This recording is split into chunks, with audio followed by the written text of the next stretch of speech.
Next, question number 38.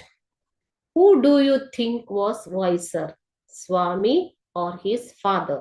Justify your preferences. ಯಾರು ತುಂಬಾ ಬುದ್ಧಿವಂತರು ಅಂತ ನಿಮಗೆ ಅನ್ಸುತ್ತೆ ಅನ್ನೋದನ್ನ ನೀವು ಇದರಲ್ಲಿ ಬರೆದು ಅದಕ್ಕೆ ಸೂಕ್ತವಾದ ಕಾರಣ ಕೊಡಬೇಕು.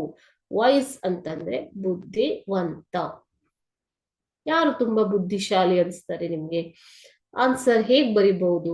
Swamy's father knew the importance of courage. ಸ್ವಾಮಿಯ ತಂದೆಗೆ ಧೈರ್ಯದ ಮಹತ್ವ ಗೊತ್ತು.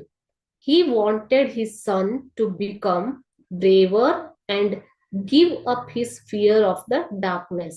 ಅವ್ರ ತಂದೆಗೆ ಏನ್ ಬಯಸ್ತಾ ಇದ್ದಾರೆ ಇಲ್ಲಿ? ಆತ ಬ್ರೇವರ್ ಅಂದ್ರೆ ಧೈರ್ಯಶಾಲಿ ಆಗ್ಬೇಕು, ಮತ್ತೆ ಆತನ ಕತ್ತಲೆಗೆ ಇರುವಂತಹ ಭಯವನ್ನ ಬಿಡಬೇಕು ಆತ ಅಂತ ಬಯಸ್ತಾರೆ. So use the newspaper report to challenge him to sleep alone in the office room.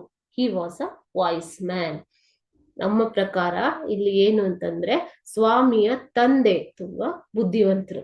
ಯಾಕೆ ಅಂತಂದ್ರೆ ಅವರು ಡೈಲಿ ನೋಡ್ತಾ ಇರ್ತಾರೆ ಅಲ್ವಾ, ಸ್ವಾಮಿ ಕತ್ತಲೆಗೆ ಭಯ ಪಡುವಂಥದ್ದು, ಮತ್ತೆ ಆತನ ತಾಯಿ ಮತ್ತು ಅಜ್ಜಿಯ ಜೊತೆ ಮಲಗುವಂಥದ್ದು. ಸೊ ಇದನ್ನ ಬಿಡಿಸ್ಬೇಕು, ಈ ಹವ್ಯಾಸವನ್ನ ಬಿಡಿಸ್ಬೇಕು ಅಂತ ಅವರ ಮೈಂಡ್ ಅಲ್ಲಿ ಇರುತ್ತೆ.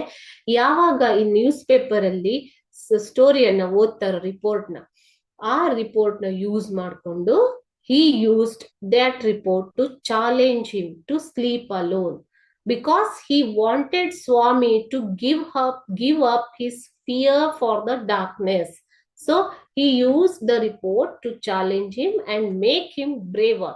Okay, so Swami's father is more important, is more wiser than Swami. Next